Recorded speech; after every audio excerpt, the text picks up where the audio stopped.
everyone, welcome back to another edition of the SBK Betting Podcast. It is hotting up in the end of the jumps season, as we've only got a couple of weeks left to go, but it's also hotting up if you are a flat fan as well, with the Craven Week next week, an excellent turf action this weekend. So I think we're going to keep both TC and Ross Miller very happy indeed this weekend, as we have a good blend of both. But before we get into this weekend, we've got to take a second to reflect on what has been an extraordinary last week or so. TC and Ross have been busy during Aintree with their daily tipping podcasts, which were enormously successful. And last week's winners included Julius de Picton at Aintree for Ross. We had Salvador Mundy, and there was also a victory for John Bon, your old favourite, Ross.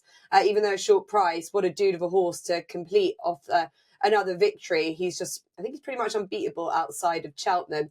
Lossiemouth as well, 5-4 winner in a very controversial or somewhat dramatic Aintree hurdle. And then TC was up with Cruise Control and also with John Bond. So all in all, quick word on that, Ross, because there were winners coming out of your ears, not without its drama. And obviously the highlight for many racing fans was the Grand National success of Nick Rocket. But a good week all in all for punting. It was a good week, Jess. Yeah, it started quite slowly and it built up. It's good. I mean, I think on the daily podcast we've turned a profit. Cheltenham and Aintree, the two big festivals, not easy to do. Largely down to a good amount of luck. And when they're not going your way, you just keep doing the same thing. When it is going your way, keep doing the same thing. Don't get too carried away, because anything to do with horse, and I go on about this all the time. Whether you're a jockey, you get the gap, you don't get the gap. It pecks at the back of the last and stands up. It pecks at the back of the last, topples over. There's so much luck involved with this. But yeah, it was good. It was good racing week. Lossiemouth was horrible because I love Constitution Hill. And, I did say I had a concern about his jumping a bit big early. And positive confirmation bias. I think that's what happened. But it wasn't sort of a nice success, but we had to come up with the selection. And she was the selection. National was a really good race. Very sad about Celebra at that end, and I think that needs to be looked at. But overall, I think year on year it's becoming a more palatable watch, and the top class horses are coming to the fore, which is probably a good thing, unless you're Dan Skelton. Yeah, and talking of which, there's now just over £112,000 between Dan Skelton and Willie Mullins, and it means that there is a proper championship race, and Willie will throw everything at it, including every horse he can find to run upper air this weekend. And we will get into the Scottish Champion Hurdle and the Scottish Grand National. But before that, we're going to keep all our flat fans very happy, especially Tipping Tom, as we're going to look at Newbury this weekend, which hosts two trial races for the guineas, both the 1,000 and 2,000 guineas. But before we get into that, we've got to make sure that you are aware of the Saturday Racing ACCA Boost that SBK provide. We've got minimum of 4 legs and you can opt in. We're going to give you 3 races, and obviously TC and Ross have got their naps and next best. So hopefully we have something for you to get involved in for the Racing ACCA Boost this Saturday. So let's look at this Greenham, where I have to say I was very impressed with the level of 2-year-olds that we had from all range of yards last year. So there's a good bunch coming into their 3-year-old career, and I think we will really show them off here in this Greenham, which sometimes can be the poorer brother to the Craven, which is the other classic trial at Newmarket next week. But we've got a good lineup here, and I think that it will be interesting to see who comes to the fore on what's looking likely to be quite quick ground. So I'll give you a quick rundown of the prices. We've got Chancellor at 11-4 for John Daly Gosden, Rashabar at 3-1, John Quill at 4-1, Al Qudra at 5-1, Rogue Allegiance at 8-1, Diablo Rocco at 12-1, and bigger prices, the rest of them. Tom, would you think that this is quite a high caliber of 3-year-olds that we're going to see off here? It could be a decent race. Do you think these are genuine 2,000 guineas contenders? And if so, who are you most looking forward to seeing? I think there are definitely some nice horses in this race. It's to be seen how good they are and whether they can go to the 2,000 guineas and, strut their stuff and be major players or not. But I think this is a pretty deep contest, and it's good that we get these trials earlier in the year, because every trainer wants to run their horse between now and May. So these races generally come up pretty competitive and pretty strong in terms of talent, which is great. It's what we want to see. I very much am looking forward to seeing Chancellor, not to bet him in this race, but as a future prospect. I think last year he proved that he could be a clear standout in this division from the UK side of things. His 2 victories were very impressive, and albeit he did lose in between, I feel like there were excuses that day. If you're talking about long-term prospects in this race, Chancellor would be right at the top of the list, but I just don't know whether we're going to see the best of him first time up. John and Thady Gosden generally do better in the months of May and June. They like to get their horses one run and then start firing, especially when the weather starts to become hotter and the ground's quicker. So this time of year with the Gosdens, I try to play a little bit tentatively, and that is what puts me off Chancellor, combined with the price being the favourite. Rashabar is quite clearly the form setter in this race. He is the horse to beat. There is no doubt about that. Last year, he proved he was a very good 2-year-old, got a mark of 113. He's smart. And if he has built on his 2-year-old form, now that he's a 3-year-old, if he's progressed over the winter, then Rashabar is probably the most logical winner in this race. But again, I'm just not sure how much upside he has. I don't know how much growing he's done between 2 and 3. He looked like a type that was going to be pretty good at 2. So, I'm trying to avoid him at the price as well. And therefore, I came down on Jonquil, who makes his debut for Andrew Balding. Last year, ran in 2 races for Sir Michael Stout. The debut at Sandown was exceptional. Was stuck in a pocket, had to be kind of moved out of the gap, but the race had already gone at that point. But Jonquil picked up really well and managed to peg back a Rafe Beckett horse, who subsequently came out and won a maiden by 5.5 lengths. Form looks quite good. He performed poorly last time, so you do have to forgive him. But Sir Michael Stout did have a couple of horses like that last year, all of whom were running in the Jubbmont Silk. So I'm not sure that was the best of Jonquil. Andrew Balding said that he's been working really well at home. I like the switch to Balding, who does very well in March and April every year. And hopefully around 4 or 5 to 1, he can get the job done. Okay, really interesting that. I think looking through this list of horses, and I've really had a good look through that, who is going to be that miler plus and who might actually have a bit more speed than some of the others, because it is a 7 furlong race. And we've seen over the years the likes of Perfect Power winning this, and even go back to Tazleet and horses that have that little bit of speed on their side. So I was wondering if some of these might just not have that quickness in them and might just develop into better horses. Interesting that the official handicapper has only given him a rating of 92 compared to some of the others. But as we know, Ross, as TC's quite rightly pointed out, it's all about who's grown, who's matured mentally and physically over the winter months. There's a bit of guesswork at this stage until we see them in the paddock. Yeah, absolutely. I mean, I think probably whatever you fancy, you'd probably be well advised to wait and see whether they've grown through the winter, and if one that you perhaps on your shortlist has grown more and looks more impressive. For what it's worth, I agree with TC on Chancellor. I think year on year the Gosden start quite slowly, don't they? And I would just say, yes, he was impressive in his 2 victories. His defeat came in the highest grade of race he won. It might not have been the best opposition, actually, but he was beaten at listed level, which would be a bit of a concern. And he's already been behind Al Qudra, who arrives here with race fitness, having been abroad and had 2 runs at the start this year already. I think that's something that needs to be factored in. Rashabar, I took a while to warm to last year. I thought he won a moderate Coventry, and I thought he won by being on virtue of the right side of the track. But he then went on to the Morney and was just touched off by Whistlejack. It was a good horse over 6 furlongs, and then was up to 7 furlongs on Jean-Luc Lagardère, just beaten by Camille Pizarro. But they were slower ground. I just wonder whether 7 furlongs on quick ground is going to be his bag. I'm just not quite sure. So I kind of confused myself a bit, to be honest, about what I wanted to come down on as a winner. And I've ended up doing a switcheroo and going the opposite way. I'm going to put up Diablo Rojo each way for Ammo Racing. By virtue of the fact that I think Ammo Racing, Raphael Friette, are going to want to hit the ground running this year. I think there'll be plenty of horses that are running in the Greenham as a genuine trial to step forward. I think this might well be his sort of big day out, because I don't think he's a Guineas horse by any stretch of the imagination.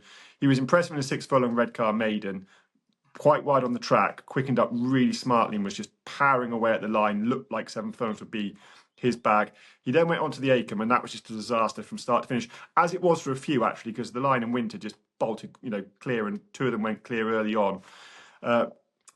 Diablo Rojo got bumped early, lost his rhythm, was then far too keen, posted wide. I just think you need to put a line through that run. I thought it was interesting as well that he had wind surgery pretty quickly after that as well, so maybe something came to light, because he was quite weak through the final furlong. He's come back out. He's had an all-weather win at Lingfield. Had to battle quite hard to get up on the rail and on the line there over 6 furlongs, but that was probably a run to put him straight. I just think at a decent price, he might outperform some of these by virtue of just being a little bit more gunned and prepared for it. So I'll take him at a double figure price. But Rashabar, I think, is the most interesting one going forward. Yeah, I'd be the one that's going to keep the faith in Rashabar, and I'll mention it again when I get to my nap selections for plenty of reason. But interesting there with Diablo Rocco representing a yard that's only had the 3 runners this April, and 2 of them are winners, including Psychodrama last night, who was first run for Raphael Frere, and couldn't see it coming, but Kieran Valence, it was always comfortable. And that filly actually represents good form lines for Rogue Allegiance in this lineup, who anecdotally I've heard that the Rogues Gallery are waxing lyrical about him, and they've got a lot of faith in this horse who's got a Derby entry. So I think keep an eye on a lot of these 3-year-olds and what they show here, for hopefully for their connections for a big season ahead. So John Quill for TC, and we've got Diablo Rocco for Ross here. As you say, confuse yourself, Ross, and I think maybe it's because you've got your heart really set on the jumps racing at Ayr this weekend, and that's probably what you want to focus on, because it's some seriously good stuff here. We've got the Scottish Champion Hurdle we'll look at first, and then we'll move on to the Scottish National.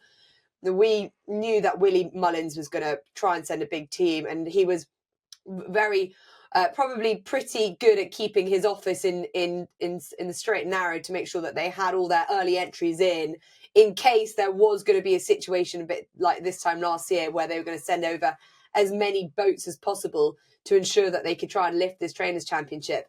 And they've stuck to their guns, and they've declared a huge amount of horses.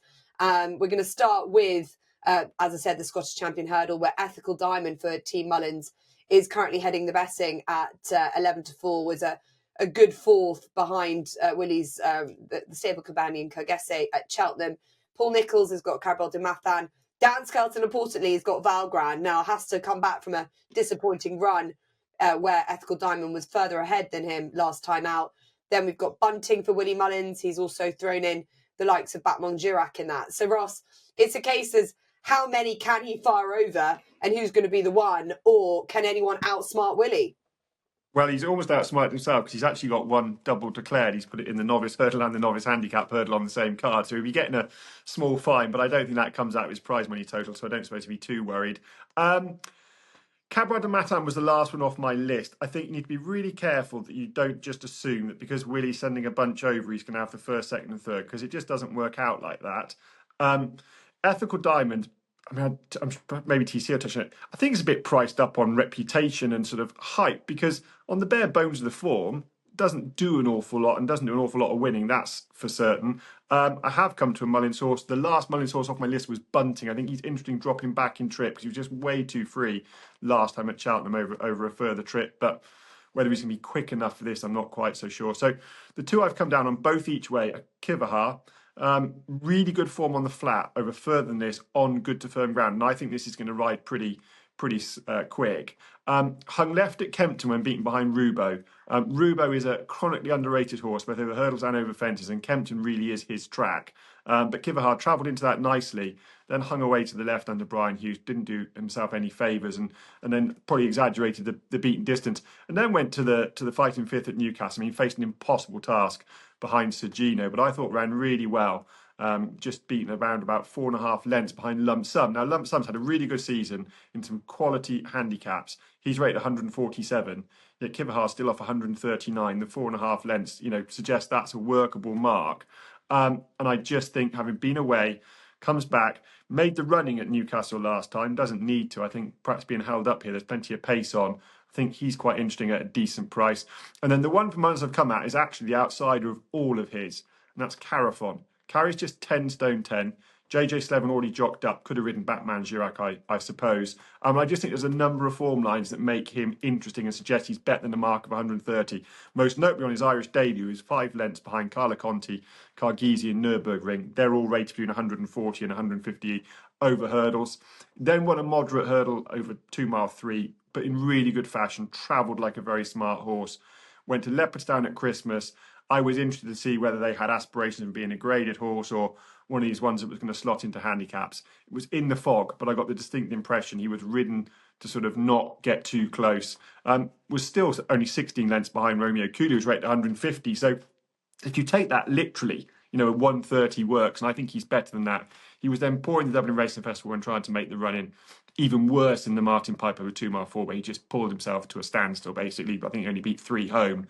I just like the idea of switch to better ground, 2 miles, mark of 130. Perhaps just let him get on with it a little bit like Salvatore Mundi did last time at Aintree. Not that they're in the same class. 10 stone 10, I just think is a really light weight, and he's been overlooked in the betting because Mullins has a few other more fancied ones. So Kivahar and Carafon, the 2Ks for me each way. Okay, and Carafan hoping to win the Scottish Champion Hurdle for Willie Mullins, a race that he's yet to win. Can you believe it? Never won a Scottish Champion Hurdle. What's he doing? Slacking. Disgrace. He's got 6 starts so far in it this year. The Scottish Champion Hurdle looked pretty open here, I thought, TC. Obviously, it's obvious to sort of try and pick apart the cases for the Willie Mullins horses. It looked like, considering looking back at Aintree, how close it came, that some of the Cheltenham horses actually ran really nicely at Aintree. So I'd imagine it probably wouldn't really stop you from going in on a horse that ran all right or even didn't run overly impressively at Cheltenham, because we've got plenty of them trying to back it up. Yeah, that is true. A couple of them did run well. Ethical Diamond ran well. Valgrand didn't. I actually tipped him at Cheltenham and he was a little bit disappointing. But generally, I do like horses that are fresh this time of year, whether that be Aintree or Ayr. I do tend to look towards the fresh ones, generally because horses are kind of primed for Cheltenham. And then once you go over the top, then you see a drastic decline in form. Some of these may still perform well. The likes of Ethical Diamond I do respect, but I would take Cabral de Mathan here. I'm going to keep this nice and short. I'm glad Ross did a detailed preview. I won't be having a bet in this race, so it would be folly for me to really convince everyone to follow me in. But Cabral de Mathan is talented, he's unexposed, he's fresh, and he represents Paul Nicholls, who had a very good Aintree. That would be my case, but I won't be having a bet. Okay, and just to add to that, he's had 9 winners from the last 31 runners. He's had an excellent last couple of weeks. The horses didn't really run the way that he wanted in the Grand National, but put that aside, what a brilliant Aintree, and he's really trying to end the season on a bit of a high. So Cabral de Mathan, who was a horse that I've liked all season, has obviously been kept with a race like this in mind, off a mark of 139. So interesting there, at around 7-2 as we speak. Wonder if that does shorten up, because it seems that it has moved somewhat over the last few days. That is the Scottish Champion Hurdle at 2:15. We're going to move on to the Scottish Grand National at 3:35, a race that Willie Mullins did win this time last year. McDermott broke the hearts of Toby Clowes and Toby Laws, I should say, and Surrey Quest. And, he had it all but the line, and he's trying to come back and bring back his own fight for this race. He lines up in it, but as does McDermott, who looking like it, looking at the fact that he didn't even get to Cheltenham, probably has been saved for this. Chosen Witness for Willie Mullins leads the betting at 9-2. As I mentioned, McDermott's there at 7-1. Then you've got Olympic Man at 8. Rock My Way at 10-1. And bigger prices for the rest of them. This is always a tough race to sort of pick apart, Ross, I find. You've got some horses arriving in pretty good order. As I said, probably a bit like the Scottish Champion Hurdle. Is it worthwhile sort of picking out a Willie Mullins horse that's worth following? Yeah, I think so. I mean, unfortunately, with this, we're recording before we got jockey bookings, and I do think that is a guide. I mean, I wouldn't say Paul Townend gets it right all the time. I think Danny Mullins was on McDermott last year, wasn't he? So, yeah, I've got a Mullins horse here. Again, I'm going to take 2 each way. There's a horse here that I've liked for this from some way out, and that's Wise Guy for Nicky Henderson. Took a while to get the hang of things over fences, which means he's a second season novice. He's now 2 from 6 over fences. He won over 2 miles 6 furlongs at Newbury. Jumped pretty well, bar the last, at which point he cruised to the lead. To my mind, under James Bowen, it just looked like he was really big and babyish and pricked his ears, had a good look around, didn't concentrate the fence and sort of brushed over the top of it, landed a bit flat-footed, lost momentum, got headed. But James Bowen didn't really have to get very serious at all, just got down in the saddle, gave him a bit of a shove, and he got to the lead very easily. I thought he was quite an impressive winner of a pretty decent handicap chase at Newbury. He's then gone up in trip the next twice. He finished 6th in a 3-mile handicap at Ascot behind Victorino, doing some really good late work, having got outpaced. And he then followed that on in the Kim Muir at Cheltenham. Again, finished 7th. outpaced down the hill, did some quite nice work in the closing stage, and what I think the Kimura was quite a competitive race this year. I just think stepping up to 4 miles will really suit him. I think it'll help his jumping, get him into a rhythm. I think he'll like the nice ground. He's an athletic looking horse with a nice bit of movement on him.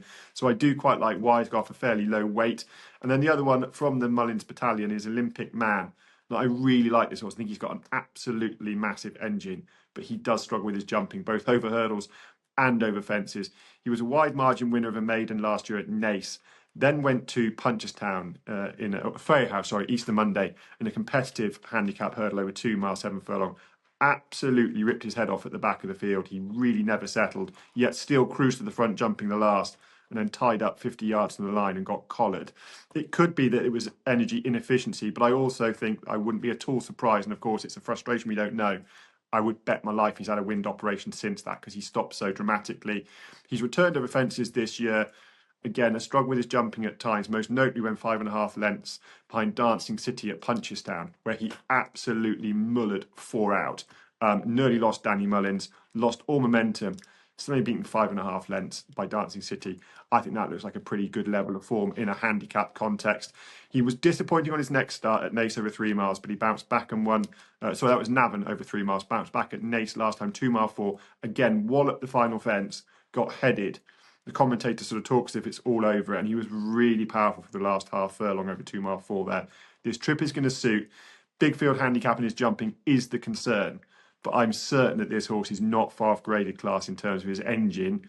He'll get it right eventually, because Mullins has a habit of getting their jumping right, and when he does, I think he's going to be a very well handicapped horse. So at a double figure price for a Mullins runner, an important weekend, I want to be with him. And I can confirm that Patrick Mullins will be looking to back up his Grand National win on Olympic Man and do the double. Paul Townend, interestingly, not declaring anything. I know that he had an arm injury that he was resting, because watching some of the footage of the homecoming for Nick Rocket yesterday in Ireland, he wasn't there. And Ruby Walsh was saying that he's nursing an injury. So potentially he hasn't recovered from that, because he's not jocked up in anything. Patrick's on Olympic Man. You've got Danny on McDermott.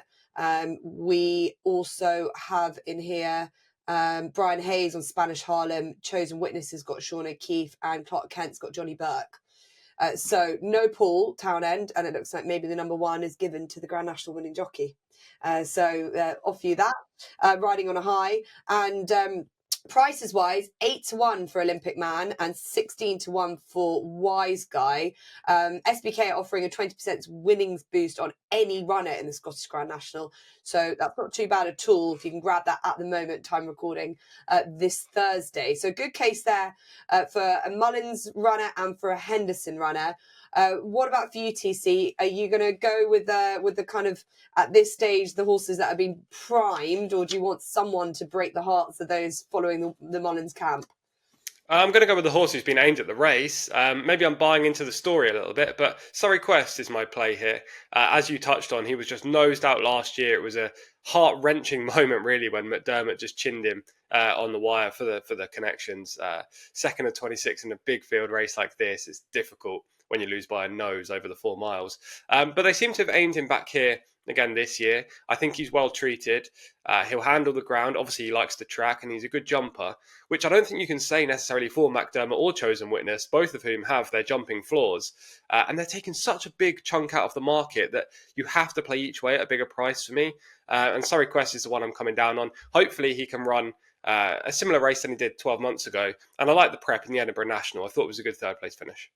Yeah, he's had one run where he was unseated, obviously at Newbury, which was very unlike him. He's normally a pretty good jumper, but Toby Law, as you imagine, has had one prime objective all season for a very passionate group of racing members in Surrey Racing, and he is 12-1 plus that boost offered by SBK. So thanks to TC and to Ross for a good look at the racing at Ayr and obviously at Newbury. Now we've got Naps next best for team in good order. There is racing everywhere, and also international racing too, just like we had last weekend. So you got to have your finger on the pulse, and I'd say Ross, there are probably plenty of horses over jumps, and imagine that you're keen to see anything else at Ayr, anything else from any of the other tracks.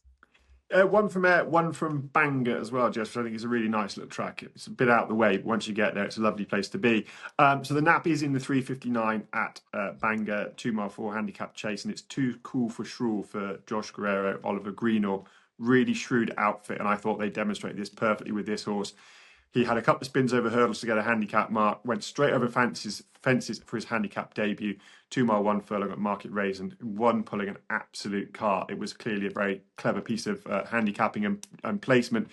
He then followed that up 6 days later, switched to hurdles off the same mark at Bangor, 2 mile 3.5 furlongs, and won there. The form of those 2 wins has been quite well boosted. In the chase, the horse that was third, Pittsburgh, he was 9 lengths behind. He won quite nicely on his next start. Too Cool for Sure got £11 rise for that. So he went from 86 to 97, so a fair old hump from the handicapper, who clearly wasn't too impressed at being slightly laughed at. But Toby Wynn gets on here, drops him down £3. He goes up in trip over fences. I think the step up in trip will help him stay ahead of the handicapper. He's been given a nice rest, which I quite like, and I think he'll take all the beating in the 3:59. And then the next best comes in the 1:10 at Ayr. It's a bit of a swing because he's had a desperate season. It's Etalon for Dan Skelton. Let's hope that Dan can put up some sort of fight to the Willie Mullins onslaught. Etalon, I think, has been messed around a little bit this season. I think he was run a couple of times when he wasn't really, there to participate. And that might have come back and bitten him a little bit because he's looked a bit surly. They've changed him over trip. They've tried 2 mile 4. They've tried holding him up, which really doesn't suit him. He's a really good jumper, got a big stride. When he goes forward is when he's at his best. He was poor last time at Kempton, pulled up. He's had a wind surgery since. He's dropped from 142 down to 135. That's still £4 above his last winning mark. But his last win came at Sandown around about this time last year, where he won by 9 lengths. He definitely would have won off 135 that day. The ground is a slight concern. His very best form has come on soft ground over 2 miles, but he did run well in a novice hurdle, good to soft ground over 2 miles back in the day. I think if they ride him forward and ride him positively, he's on a really nice mark again now and can perhaps finish what's been a desperate season with a bit of an upturn. Okay, Etalon is for the Skelton team, and as you mentioned, this is important weekend. 8 runners on Saturday at Ayr, whereas I can't even count the number for Willie. If you've got 6 in just the Scottish Champion hurdle, then he's going to have his work cut out. But we will see. I think there's going to be making in the championship this weekend. So thanks to Ross there. He's gone for Etalon in the 1:10 and Too Cool for School in the 3:59 at Bangor. Over to TC. Imagine all attention for you will be on the flat stuff, especially at Newbury. Yeah, exactly. Definitely on the flat stuff from now on in. I will say this week, in my opinion, is the first proper week of the flat season. Obviously, we have had the Lincoln, but that's a bit of an anomaly for me because we had Kempton on the undercut, on the backup program there, and you see a lot of horses running through the winter, then running at Kempton. And Doncaster, quite a few horses have been aimed purely at those races. Now we've started with the proper season, and there will be quite a few horses that will need the run. So it's difficult to be super confident about anything this week. So take my Nap and next best kind of tags with a pinch of salt here. But these are 2 horses that I do like. My Nap will be in the Spring Cup, which is super competitive, as we all know. That's the 3:12 at Newbury. And the horse I like here is Urban Lion. Now, he's a good price. He's around 7 or 8 to 1 at the time of recording on Thursday. I will like to see what the track plays like on Friday at Newbury before actually betting, but I do think that's fair. Those odds are fair considering what he's achieved. Last season, he looked really talented when he won on the all-weather first time up, and then he finished 4th, I think it was, at Goodwood. Those 2 efforts look strong. And for a horse early in his career, I thought he had plenty of upside and potential. Then he ran on soft and heavy ground. He just quite clearly didn't relish it, put a line through those efforts. Came back this season on the all-weather at Chelmsford and got the job done well. It was a really nice display. I think his mark of 89 is pretty lenient, and hopefully he can show his best in the Spring Cup. Crucially, he has race fitness on his side, unlike several other horses in this race, and he's drawn low. Gate 1 might not be ideal because obviously you need cover, but I do like a low draw at Newbury on the straight track. So Urban Lion is going to be the Nap in the Spring Cup. My next best is going to be also at Newbury. It's going to come in the 4:19, and it's a horse called Bryant. This is a maiden. There are some nice horses in here, and I'm fully aware that he's probably not the best of them long term. But in the short term, with race fitness on his side after a recent second on the all-weather, blinkers go on. That means it's D-Day for him. Ammo Racing, as Ross said at the top of the show, want to get off to a winning start. I think Bryant's going to run a career best here, and he might just have the measure of some of those better looking types on pedigree in this race. There's a nice one for Normandy Stud. William Haggis has one for Wathnan. But I think Bryant could be the now horse rather than the future horse. So, yeah, they're my Napa Next Best. Nothing super confident, but hopefully a winner. Okay, yeah, as you say, some horses that have already got that race fitness on their side. Before I do my Napa Next Best, I know that you've got your eyes firmly on the racing in America as well. Keeneland had a delay to the start of their season because of the weather conditions, so they were racing this week on Monday and Tuesday. Some great graded action, just a lot of good stuff happening and rolling into this weekend as well. Is there anything in particular you wanted to highlight from there? I absolutely love this Keeneland meet. If you don't watch US racing, make sure you tune in to Sky Sports Racing. That's not a plug to watch Keeneland, just because the racing is so good. It's so competitive. It's kind of similar to European racing insofar as there's a turf track that does suit a closer rather than a forward-going type, which you would usually see with US races in general.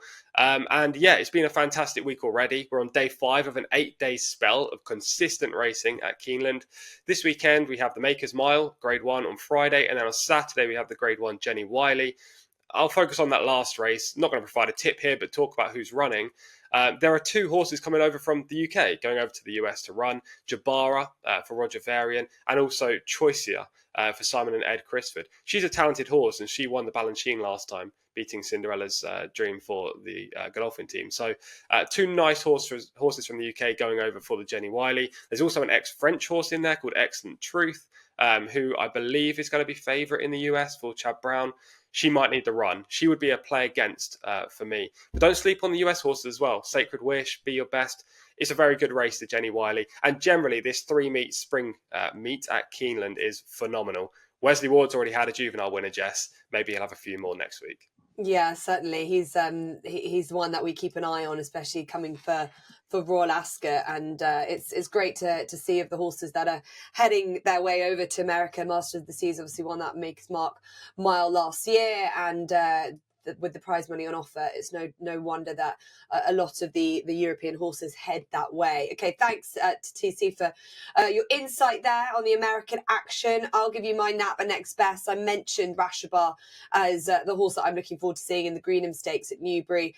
Just to add what was mentioned, he was obviously highly tried and a horse that I think was pretty unlucky on a couple of occasions. He was beaten in the morning during the mid part of the summer, where he was just on the wrong side of the track completely, but also bumped into a very useful horse and Whistle Jacket. And then the second to Camille Pissarro, again, a brilliant run, but he just got stopped for a bit of room in the last 150 yards or so, and got very close to Camille Pissarro. So I think he was unlucky not to win a Group 1 in general last season, and got nothing in here that's actually proved they're at that level, albeit they're probably going to get to that stage at some stage this season. He's the highest rated here, but also physically he looked like a magnificent beast last year. So I'm excited to see him this season.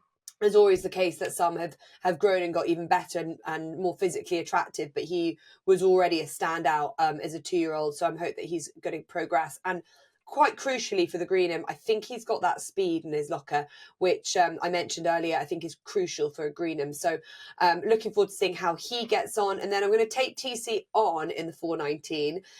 Opportunity was a bit of an eye catcher when running at the back end of the last season for William Haggis at Nottingham. He was given an easy time that day by Callum Rodriguez. James Doyle's on board for the Wathnan team. He's out of Izzy Top, who was placed in the Oaks, and being by Frankel, he is a horse that's going to relish this step up and trip now to 1 mile 3. William Haggis had a great start to the new season, especially with horses that are having their first run of the season.